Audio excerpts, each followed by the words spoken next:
Tavis, Smiley. This is KBLA Talk 1580. Our phone number 1-800-920-1580, 1-800-920-1580. And they are the Brothers Johnson. Love that track. Haven't heard it in a long time. Thank you, Miles. In this hour, running while black, finding freedom in a sport that wasn't built for us. The book's author, marathon runner Allison Mariella Desir, claims that running actually saved her life, but she became more involved in the running community and learned of its history. She found that the running community has not always been so welcoming to black and brown folk. Surprise, surprise. We'll talk about running while black this hour with marathoner Allison Mariella Desir. Allison, good to have you on. How are you today? I'm doing well. I'm so happy to be in conversation with you. I feel the same way. Thank you for the opportunity. Lots to talk about in this hour. Glad we've got the hour. Again, a great deal to unpack. Let me just start with the obvious. We know that running can improve many facets of our life, both mentally and physically. I used to be a runner, but that's a whole other conversation for another time. After blowing out ankles and knees, I had to find something else to do.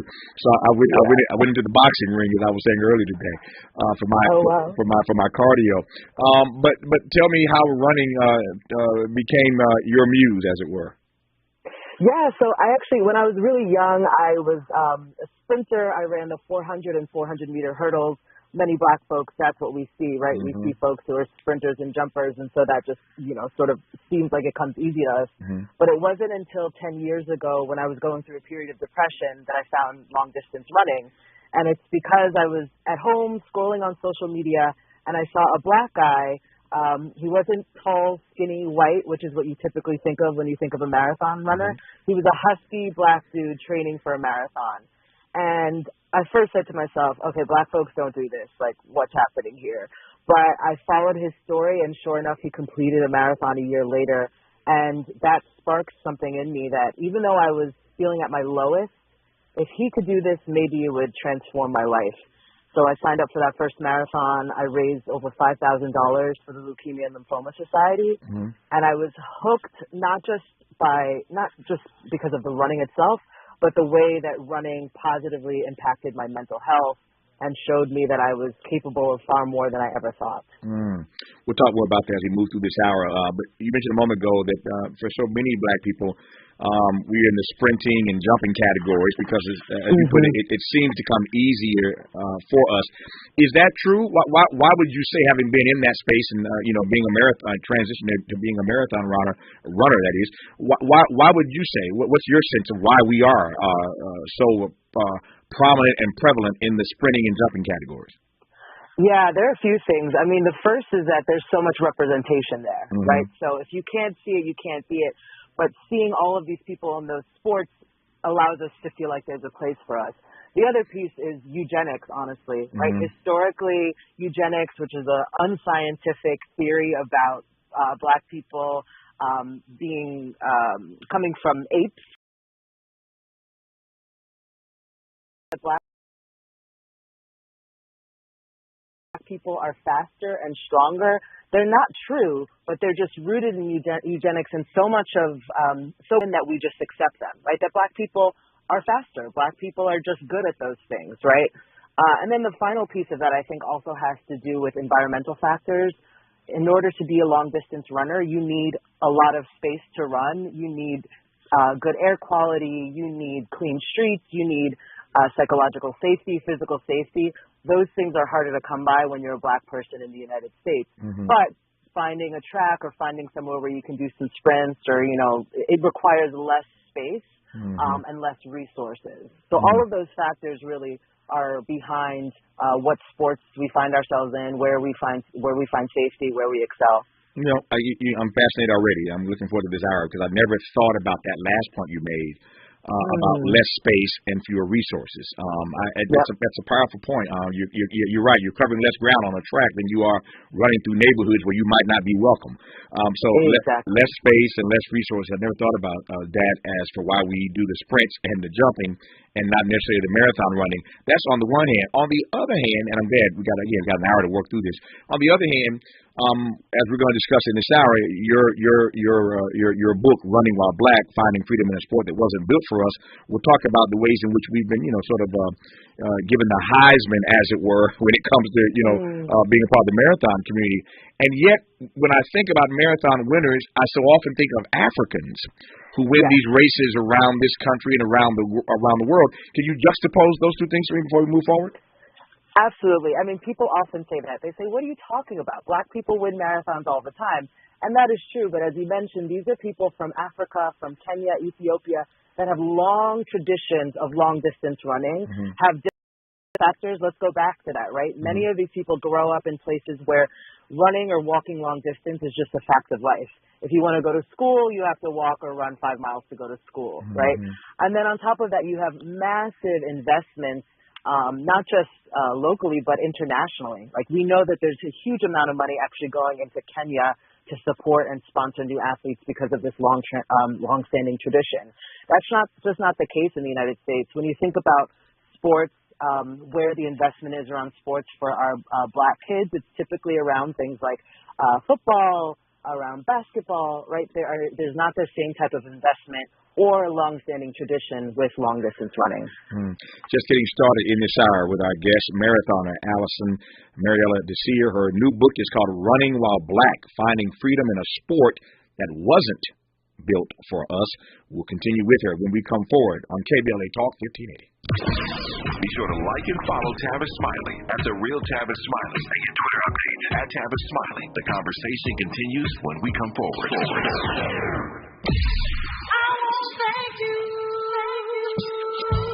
KBLA Talk 1580 would like to thank all the businesses that tune into KBLA at work.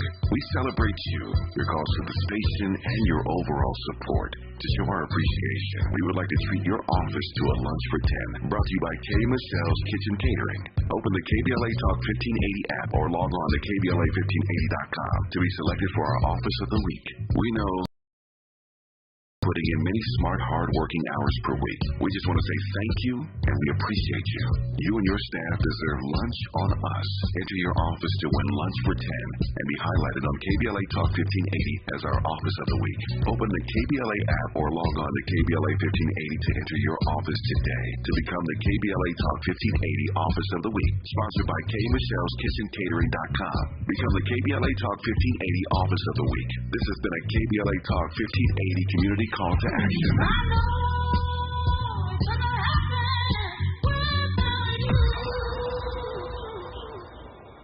Our Weekly Los Angeles is the largest audited black newspaper in the state of California, with a distribution of over 50,000 copies weekly. Pick up a copy every Thursday to get the latest news on African American communities of LA. You can also keep up with what's going on in Los Angeles and surrounding cities by going to www.ourweekly.com. The Our Weekly website is updated daily with the current news about us and for us. For your advertising needs, Our Weekly offers economical advertising packages to fit your budget. Feel free to call Our Weekly Los Angeles at 323-905-1300 or visit the website at www.ourweekly.com. Reporting news that matters to you.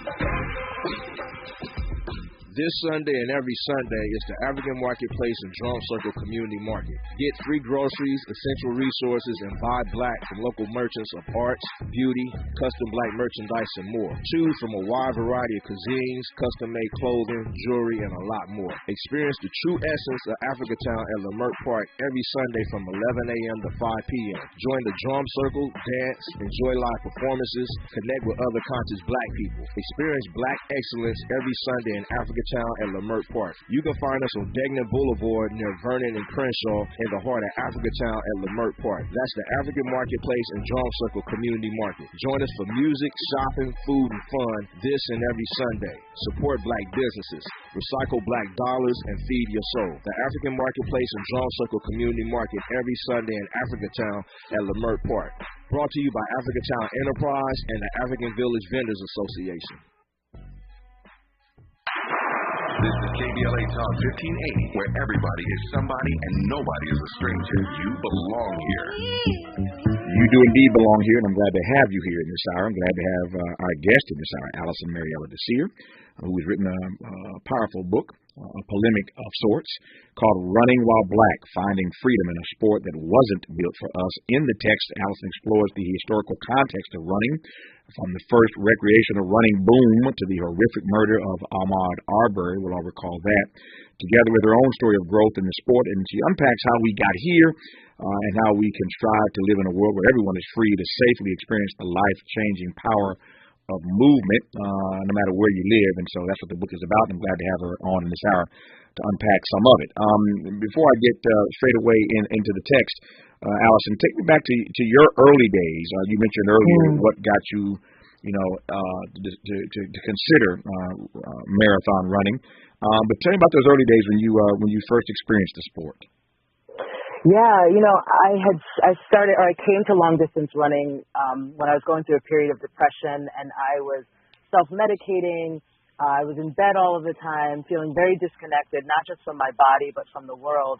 So getting outside to go for a run, was transformative because I just was finally out of the door, out of my bed, right? Mm-hmm. Science shows that there's a positive correlation between being in the outdoors and your mental health. So just being in green spaces, being in fresh air positively impacts how you feel about yourself.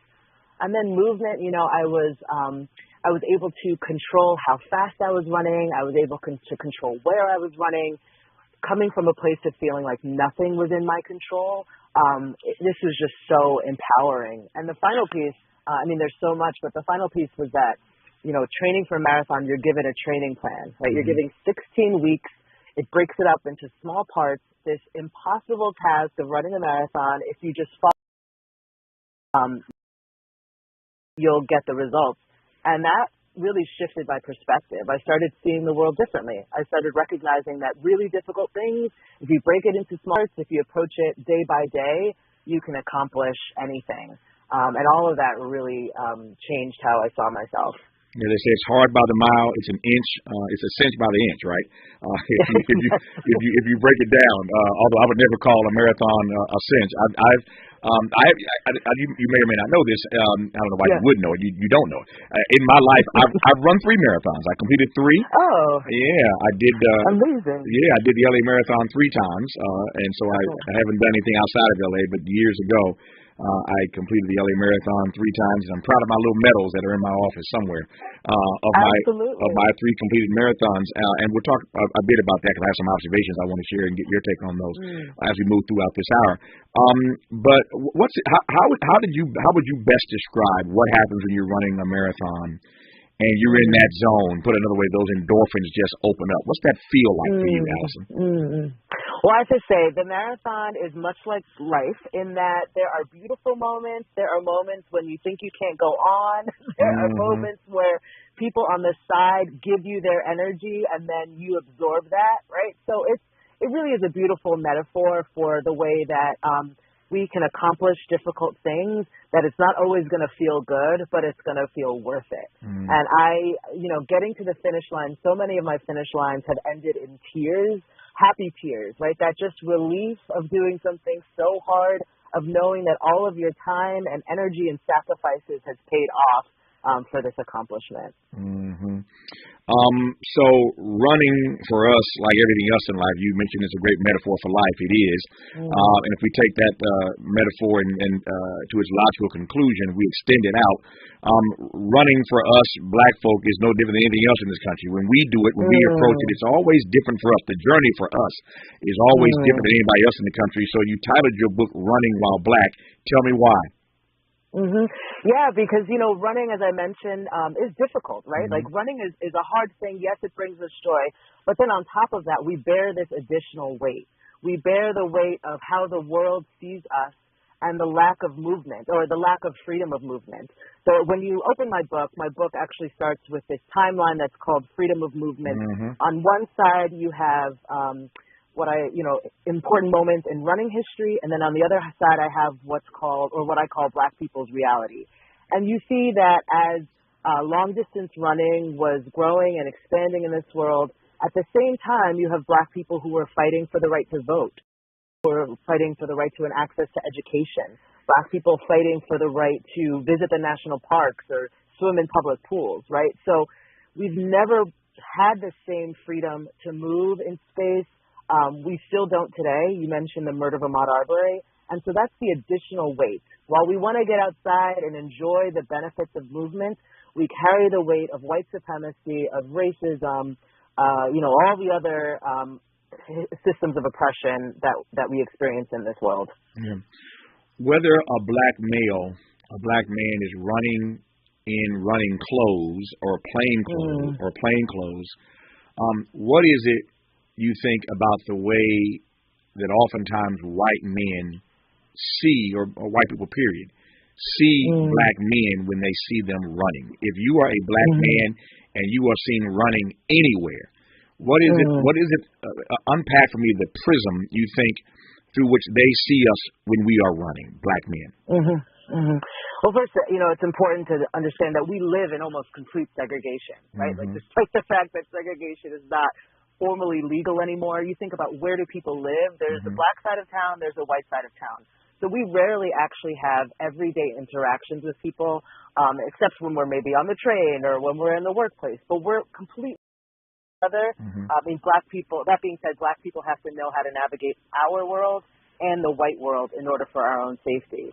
But with that, historical context of segregation and now continuing to live in separate of each other, white people, many white men still harbor these ideas that black men are, one, unsafe and up to no good, and two, that it is their duty to control a black man, right? So when I look at what happened to Ahmaud Arbery, when you look at the McMichaels took it upon themselves to deputize themselves and to control this black man and to put him in his place.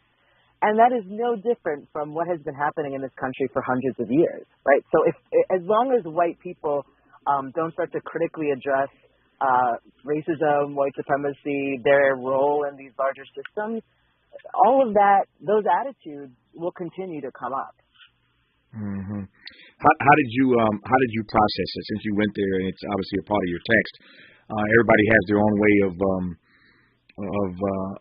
processing horrific situations and moments like the murder of Ahmaud Arbery. But as a runner, when you heard the story of what happened to him while he was out for a run, how did you, as a runner, process that? It was extremely painful, particularly because I had just given birth to my son in July. My son was 10 months old.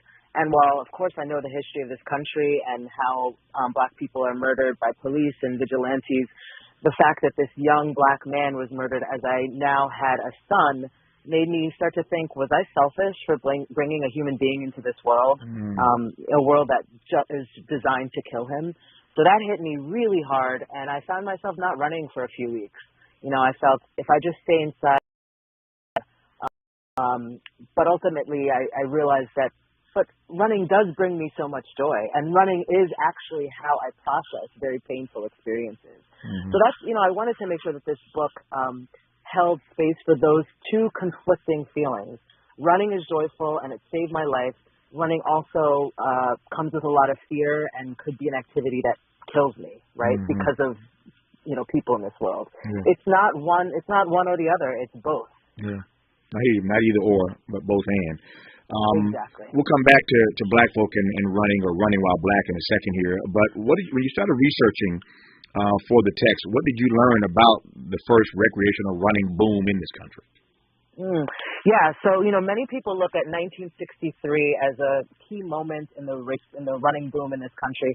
1963 was when famed Coach Bill Bowerman put out a call to folks to just show up and run with him in Eugene, Oregon.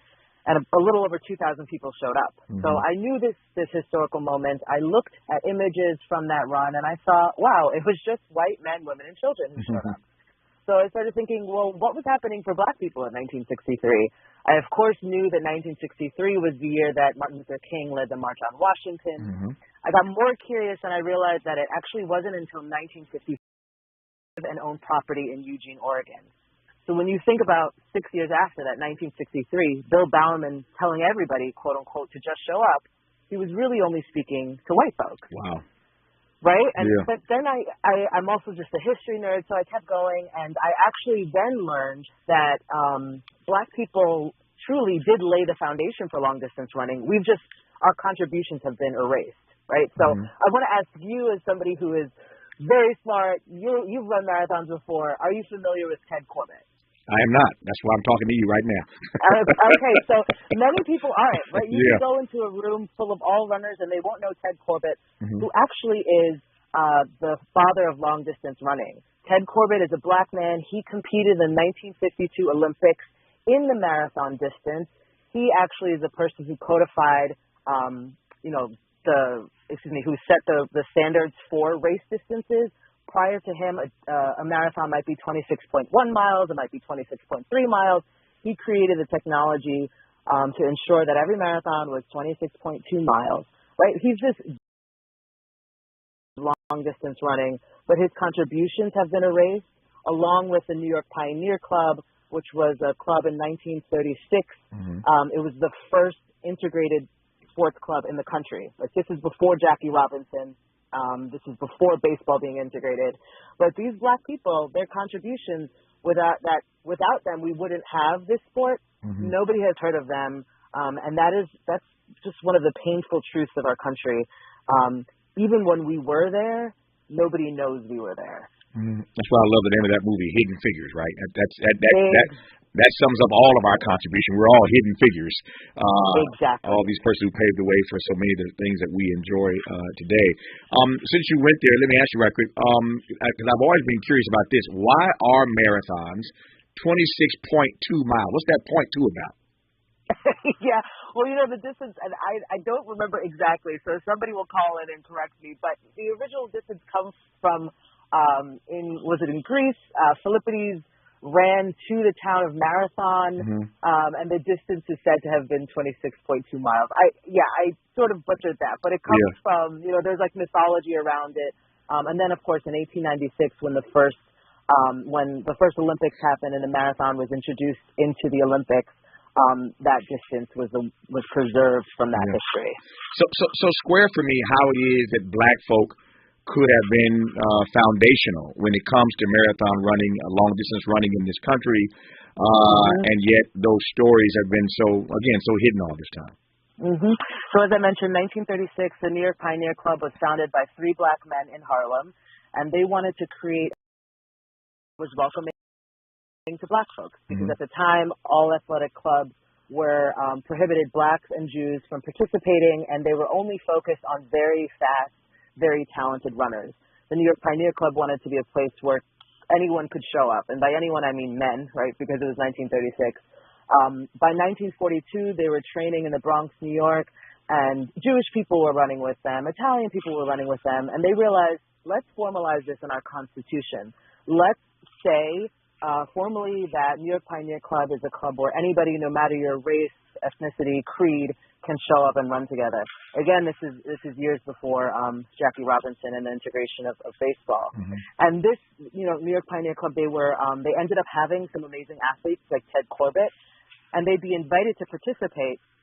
The New York Pioneer Club knew that they were not just a running organization, they were a civil rights organization. So there were many events that they boycotted because the facilities were segregated and the Black people on the team would not have proper places. They, in fact, started creating their own events that were integrated in resistance to the segregated events around the country, right? So being an activist was very much part of the New York Pioneer Club. And that attitude, that idea that anybody can show up, laid the foundation for what would become New York Roadrunners, which is one of the largest organizations in the country, maybe the world. They host the New York City Marathon, right? So all of those ideas came from the Pioneer Club. But even in New York Roadrunners' websites, history, and up until very recently, and it's in part due to my book, they hadn't acknowledged this properly. When we come forward in our continued conversation with Allison Mariella Desir, we'll talk about that part of the story, as we like to say, that part, the sport that wasn't built for us and tried to deny us and ignored us until this book, Running While Black, was published. We'll talk more about that part. And as you can tell, Allison Mariella Desir is a Black woman. And we've been talking about running and mostly about black men, even though she's a black woman. So I want to talk about black women and running and marathon running and black women and the hair thing that keeps some of them from taking up running as a sport. Never mind all the facets and all the ways it improves our lives, both mentally and physically. A great deal more to talk about with Allison Mariella Desir. Her book is called Running While Black, Finding Freedom in a Sport That Wasn't Built for Us. You're listening to Allison on KBLA Talk 1580. This is KBLA Talk 1580, where truth prevails. The tricky station in Taladino. I'm Doug Davis, and here's the latest from the Black Information Network. The CDC is warning of very high or high rates of influenza activity in at least 25 states. They categorize Alabama, Georgia, Mississippi, North Carolina, Tennessee, South Carolina, Virginia, and the District of Columbia as having very high levels of flu activity. Election officials in the Peach State are laying out ground rules for the Georgia Senate runoff. Early voting won't be allowed on the Saturday after Thanksgiving. The state bans voting within 2 days of twofold. Thanksgiving is 2 days before, while a state holiday that once celebrated Confederate General Robert E. Lee's birthday is 1 day before. A Myrtle Beach nightclub, renowned for hosting black musicians, is now enshrined in the Carolina Beach Music Hall of Fame. The organization inducted Charlie's Place as its first African-American building during its 28th annual ceremony held at the Alabama Theater. And that's the latest. I'm Doug Davis from the Black Information Network and BINnews.com. In Linwood, working on a wreck on the 105 westbound before Long Beach Boulevard. That was pushed off to the right shoulder. Traffic slowing though from the 710. Mission Hills, a stalled vehicle, 118 westbound Sepulveda Boulevard off-ramp. And work zone set up on the west 118 at the 5 with the right lane closure in place. In Pasadena, working on a wreck on the 210 west at Rosemead Boulevard. The holiday season is here, and if peace and quiet is at the top of your wish list, you'll love Casper's selection of mattresses. Save up to $800 online or at a participating store near you. Exclusions apply. See Casper.com/promo. This is the KBLA Sports Minute with Ray Richardson. The Rams are now in last place in the NFC West after yesterday's home loss to Arizona. They also lost wide receiver Cooper Kupp in the fourth quarter with expected to miss a few games. The Chargers were scoreless in the second half last night at San Francisco. The lack of offense helped the 49ers hold on for a 6-point win. The Lakers snapped a 5-game losing streak. Anthony Davis had 37 points and 18 rebounds to help the Lakers beat Brooklyn by 13. USC is the only Pac-12 school in the top 10 of this week's AP college football rankings. The Trojans are 7th. Undefeated Jackson State, now 10-0, remains at number 5 in this week's Division I AA poll. No debates, no speculation, just the info you need. That's your KBLA Sports Minute. I'm Ray Richardson. This sports report was brought to you by MVP Accident Attorneys. When it comes to your settlement, we're slam dunk. Call 833-MVP-WINS or check their website at themvp.com for a free case review. When you're the victim of a car accident, hiring the right law firm can be the difference between a rewarding settlement and striking out. Call the pros at MVP Accident Attorneys at 833-MVP-WINS for your free consultation. Call me your MVP. One like you. Yeah. The California Crusader newspaper would like to thank all of our subscribers for their support throughout the years, proudly serving the South Los Angeles and South Bay areas for more than 40 years. The California Crusader is a multicultural, black-owned, adjudicated newspaper to the people in our community. We're constantly looking for ways to assist businesses in our community to connect with our subscribers. We provide low-cost, effective ways to promote your business with our reasonable and affordable advertising rates. You can participate by suggesting, sharing, and submitting your stories on the California Crusader newspaper Community Share Facebook group page, or visit our website at cal-cruise-news.com. That's calcruisenews.com. Then click on the Submit Now button located on the top right corner of the homepage, or text CCN to 42828. Again, text CCN to 42828. The California Crusader newspaper, working together to build a better community for our future. Subscribe today.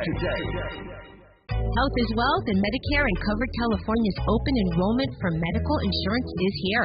RHJ Insurance Agency can help you find affordable rates and the plan that's just right for you and your family. Call 562-204-6120 for your free quote. Don't leave your health to chance. Open enrollment is here and affordable coverage is just a phone call away. Call 562-204-6120 for your free quote and get the coverage you need. Go to www.rhjins.com. Hey, Dad, how do airplanes fly? What's in this box?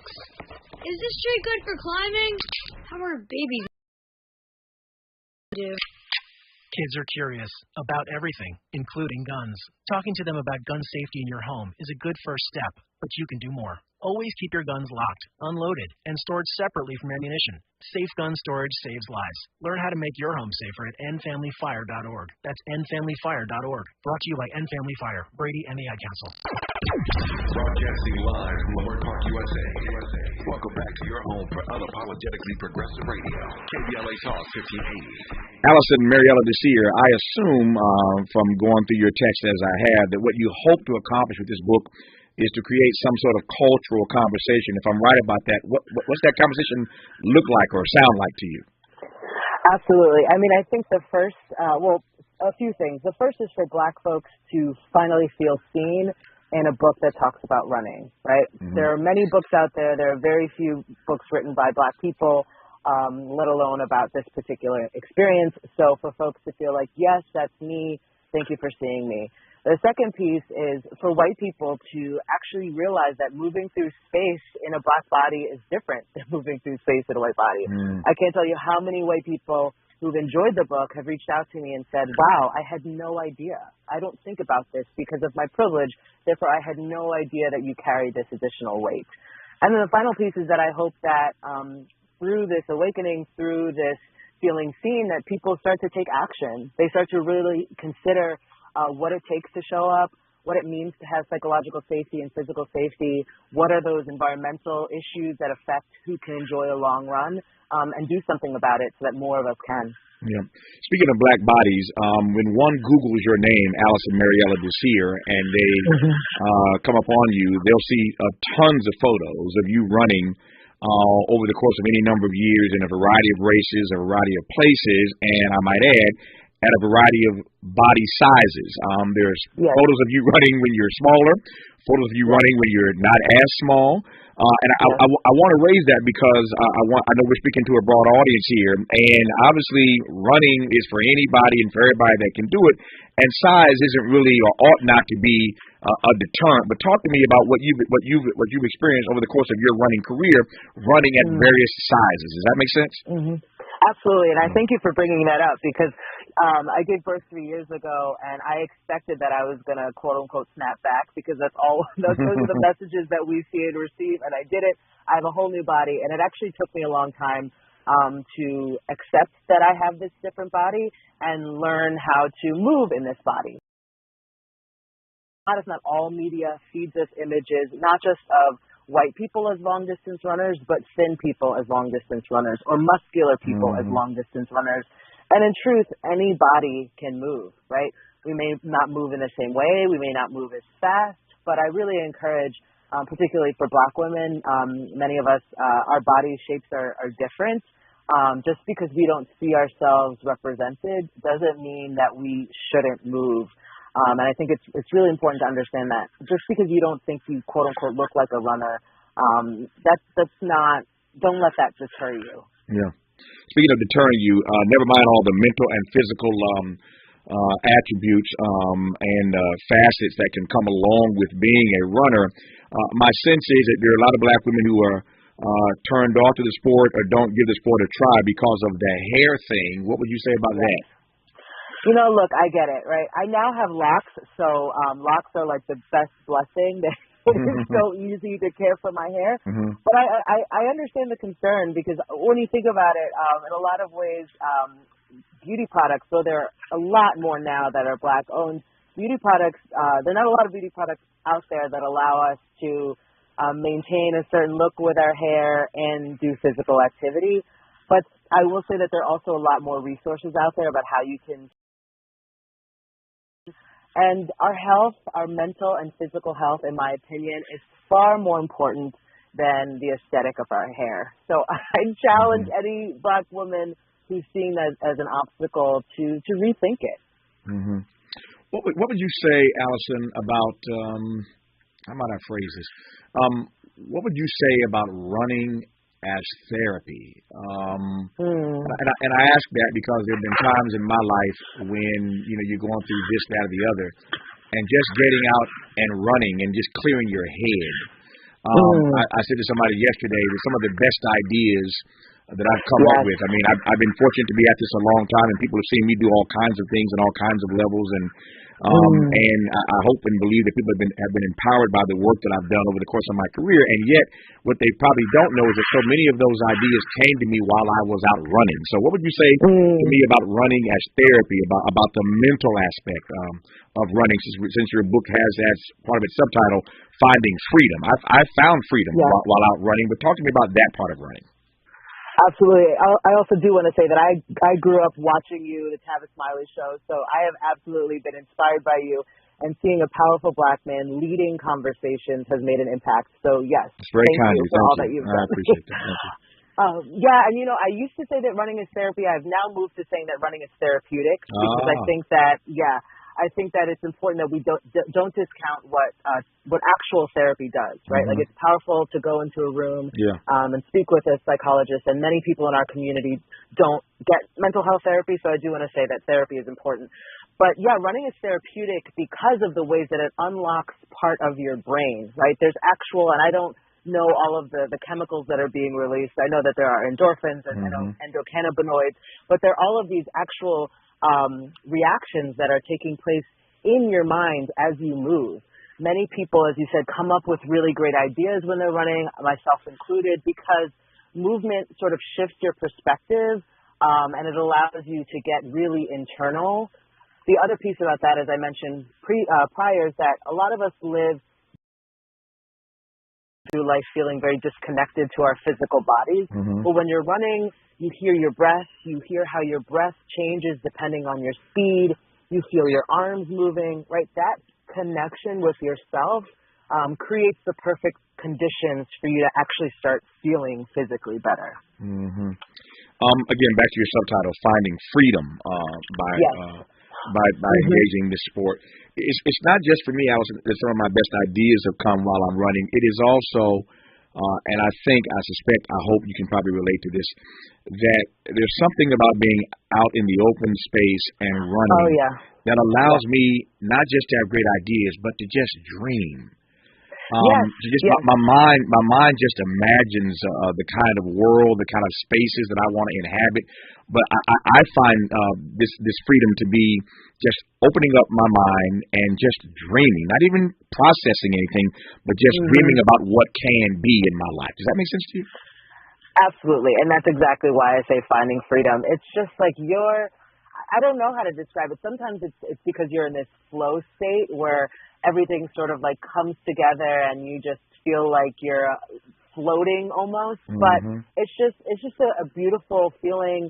I experienced it both on the road and in the trails, and that's what I look forward to, right? Like the physical act of running sometimes is hard and sometimes sucks, but that sense of freedom that you get is unmatched. And I'm just curious because it always does something to me. Every runner has his or her own way of doing it, and obviously when you're running a thon, that's one thing. But when you're just out running and doing long distance running for the sake of running and getting in the open space and letting your mind sort of go, what experiences have you had? Because I just enjoy this experience that you had while running and playing the music that you love to hear.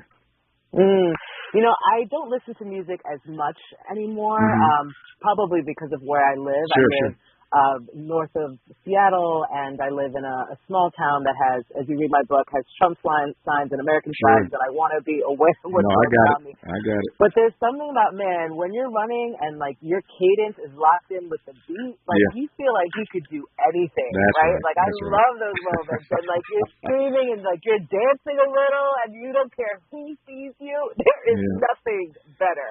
Yeah, that's what I was getting at. So you had the feeling too. I thought it was just me. Oh, no. I mean, when I come home and I'm like, okay, what's next? I can take over the world. It's like the best feeling. Yeah, no, but I take your point. I've run in a variety of spaces, and when you're running in certain spaces, you don't want to not hear what's happening around you. And so you're blasting music in your ears, but totally unaware to your surroundings, and that can be dangerous, particularly if there's a bear or coming after you in the woods. So I wouldn't recommend it there. But in open spaces where you can see and not be in harm's way, running with music in your ears and that beat hits, and you just get into a groove, and nothing else in the world seems to matter to you. If you've experienced it, you know what I'm talking about. If not, I wish that for you at some point in your life, just to have that feeling of being out there and fighting your stride with a song that you just love, and it just does something to you. I digress. We'll continue with Allison Mariella this year when we come forward on KBLA Talk 1580. We've got a lot to talk about. Good thing we've got 3 hours. More of Tavis Smiley when we come forward. Governor Newsom not supporting making kindergarten mandatory. Maisha Cairo here. It's your K-Black Minute News. The office of Governor Gavin Newsom released a list of bills from the current legislative session that he both signed and those that he vetoed.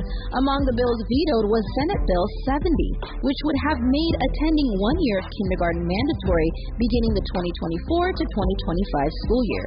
Existing California law does not require children to attend school until they are 6 years old, the age that children typically begin first grade. Kindergarten is reported to help level the playing field for children who are less likely to receive high-quality child care or preschool. Parents and community members, what are your thoughts on all this? I'd like to know. Tweet us at KBLA 1580 #KBlackMinute with your thoughts.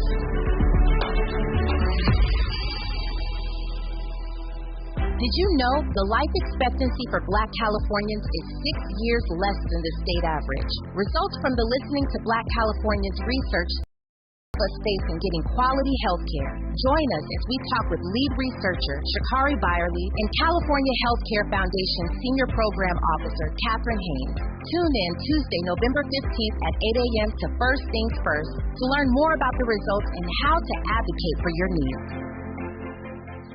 Leaving things half done, not a good look. Like a half-done hairdo. All done. Shouldn't the curls be on both sides? A half-baked peach cobbler. A gummy crust? I don't think so. Or a half of a domino. Bam! Big six! But where's the other half? Don't go halfway, especially with your immunity to COVID-19. Stay up to date with your vaccines and boosters. Visit myturn.ca.gov to find one near you. Brought to you by the California Department of Public Health. Let's unpack a little bit more with Tavis Smiley. The conversation continues right now. Allison Mariella this year, when you said earlier in this conversation that running literally saved your life, what do you mean by that exactly? Before I started running, I was very, very depressed. My father had been diagnosed with Lewy body dementia, and he was 6 years into the diagnosis at that time, and I was sharing caregiving responsibilities. Anybody with an older parent suffering from dementia, it's just watching somebody who you love slowly deteriorate, and I was changing his diaper, I was feeding him. On top of that, I was unemployed despite having several degrees from Columbia University. So I was just feeling really worthless and helpless and unsure if there was a future for me, right? I mentioned that I was self-medicating, and I want to say, trigger alert, I didn't really want to kill myself, but I just wanted to take enough pills that I would sleep for years, right? That I would wake up when things were better. And when I saw my friend, this Black man training for a marathon, he was sharing how it was changing his life, how he was doing things he never thought he could do before, and that really registered with me. I was like, okay, look at this Black man. Black men don't run marathons, and he's having this experience that is making him a better person. What if that happened to me? And so I watched him. I asked him a bunch of questions like, do you poop when you run? Like, what do you eat? All of those questions. Answered every question and encouraged me to sign up. And the next year I signed up for my first marathon. And just getting out the door made me feel good about myself. And then accomplishing little things week after week. Like every week I was doing something I hadn't done before. I was meeting people. And I started to realize, wow, you're worthy, right? And you can do a lot more than you thought. The same thing you thought you couldn't do last week, you're now doing twice as much. Yeah. So all of that really brought me back to my life, or brought me back to myself, yeah. I'd say. Speaking of questions, the questions that you ask this particular runner, I want to ask you a question, in fact, that you pose in your book, but I'm curious as to what you have determined as an answer to your own question. And I quote from you, if running is claiming public space, why then does it feel like a negotiation? Can you answer that question? Mm-hmm. Yeah, it feels like a negotiation because we live in a white supremacist country that has never really allowed us to be free. Right? We live in a country where me just being myself, being a black woman, means that when people see me, they're either sexualizing me, they're fearing me, they're looking to control me, right? And so that determines on a really hot day, am I really going to run in a sports bra and shorts? Is that going to be safe for me? Probably not. Let me instead be uncomfortable wearing more clothing so that I can go from from point A to point Z without somebody catcalling or trying to take advantage of me, right? Like all of these negotiations, and that's for me particularly as a black, about what time of day, what to wear, what route to take. Do I wave to the police so that they see me, or do I try not to be seen? All of that is a negotiation that we think of, whether consciously or unconsciously, before we set out to go for a run. One of the things that you hope to accomplish in this book, as I said earlier, is to start a cultural conversation. We unpacked that earlier.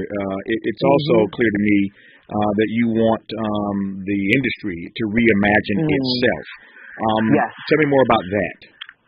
Yeah, the running industry, actually I heard this quote said that if your workplace still resembles a plantation, then you're doing it wrong, right? If all of the power and decision making is at the top, the C-suite is all white, mostly male, the board of directors is all white, mostly male, that's resembling a plantation, right? And if you look at all of the brands, whether it's Nike, Adidas, Lululemon, Brooks, all of the brands, all of the events, right, like major events like major marathons, if you look at retail shops, if you look at vendors, people who are like timing organizations, most of those organizations are run by white men, right? Most of those white men came into running during the so-called running boom in the 60s and 70s. So my hope is that this book begins a conversation that leads to hiring practices, right? We can't tolerate people saying, well, there's just not enough diverse talent, right? That is untrue. We are here. You're just not either speaking to us or you're not creating environments that we want to remain in. So I hope that this really sparks a conversation and accountability. A few years from now, I want to look at these brands, retailers, et cetera, and see, well, show me your board, show me your C-suite, show me your hiring and retention numbers, and they should be better. They should indeed be. Our remaining moments with Allison Mariella Desir when we come forward on KBLA Talk 1580. The station you turn to when you've had it up to here with cultural incompetence. KBLA Talk 1580. You took the first step and quit smoking, but even former smokers may still be at risk for lung cancer. That's why SaveByTheScan.org wants you to know about a new low-dose CT scan that can detect lung cancer early. It takes only 60 seconds and could save your life. You took the first step, now take the next. Visit SaveByTheScan.org for a simple quiz to see if you're eligible and talk to your doctor about screening. By the American Lung Association's Lung Force Initiative and the Ad Council. Drop it! When you tune in to KBLA Talk 1580, we want you to know what you're downloading. Now you listen to me, and you listen to me closely. In a recent African-American media issue survey conducted by the public opinion research and public policy consulting firm Everis, KBLA Talk 1580 was found to be the most trusted, credible, and reliable source on the airwaves for Black Los Angeles and beyond. We take our role seriously as your trusted messenger. At KBLA Talk 1580, it's about truth, not ratings. And when you hear us say, when we come forward, we mean it. That's the bottom line. We're not going back. Not to the back of the bus, not to back alleys, not back in the closet, and definitely not back to the good old days. Might as well forget it. No way. We're unapologetically progressive. KBLA Talk 1580. Geico presents Daily Affirmations. Repeat after me. We are filled with an abundance of joy. We are filled with an abundance of joy. Also an abundance of questions. Good thing Geico has 24/7 claim service to help answer questions and resolve claims quickly. Good thing Geico has 24/7 claim service. We are also filled with an abundance of biscuits. We are also filled with, jam. Don't forget jam. To manifest more Geico in your life, go to geico.com. Conversations that matter.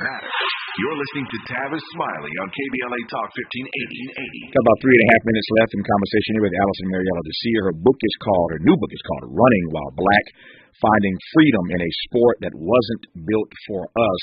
I want to come back and close on this note, Allison, given what you said before that break. As America reckons with its history of white supremacy across multiple major institutions, as you addressed earlier, it is the case that the fitness industry, on which we spend a whole lot of money as black folk, this industry does in fact have the opportunity to lead the charge, to lead the change. I guess the question is whether or not we, as consumers, have agency in that, and if so, how do we use that agency? Yeah, I think that consumers should demand transparency, right? And a lot of that, we see that happening, for example, in the running industry. The Running Industry Diversity Coalition is a coalition that I've helped form that does exactly that. It holds the running industry to racial equity.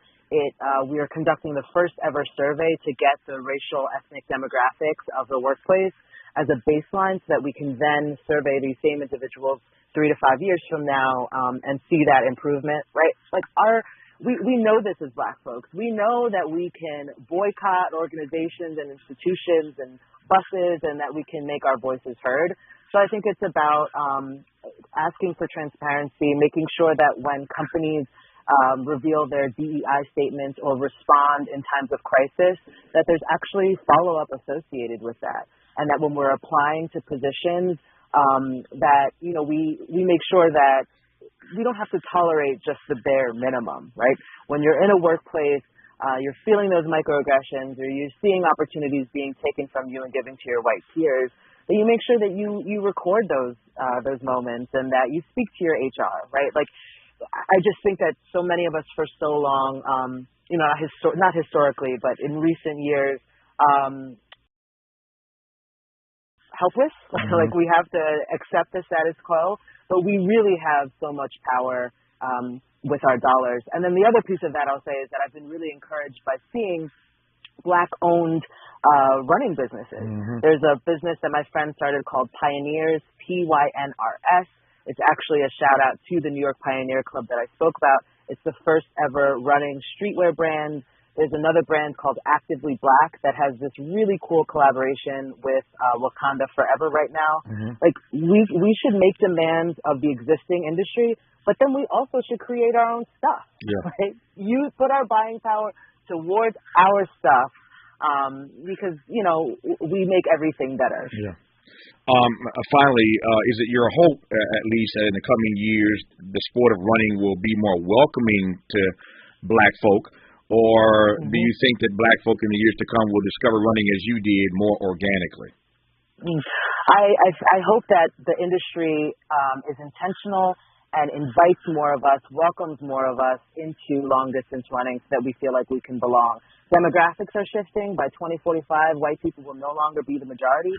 So for the sake of the industry, they need to do it. And for the sake of our mental and physical health, I just want to see it. Her name is Allison Mariella DeSier. Her book is called Running While Black, Finding Freedom in a Sport That Wasn't Built for Us. Allison, congrats on the text. Congratulations on the success of it and all the work and witness you've been engaging for quite some time now. Good to have you on this program. I appreciate you. Thank you so much for the time. Good to have you on this program. And that is our program for today. Just like that, 3 hours gone. Back tomorrow morning, Lord willing, to do this all over again, 9 a.m. to 12 Pacific.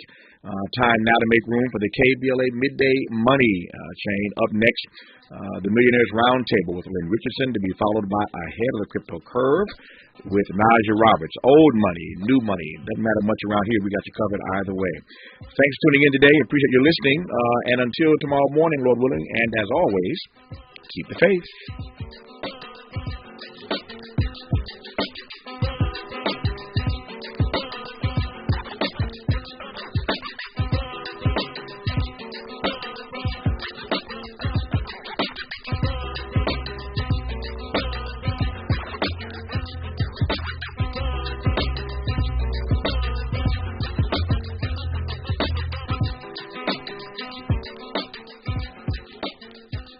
KBLA 1580 Santa Monica. I'm Doug Davis, and here's the latest from the Black Information Network.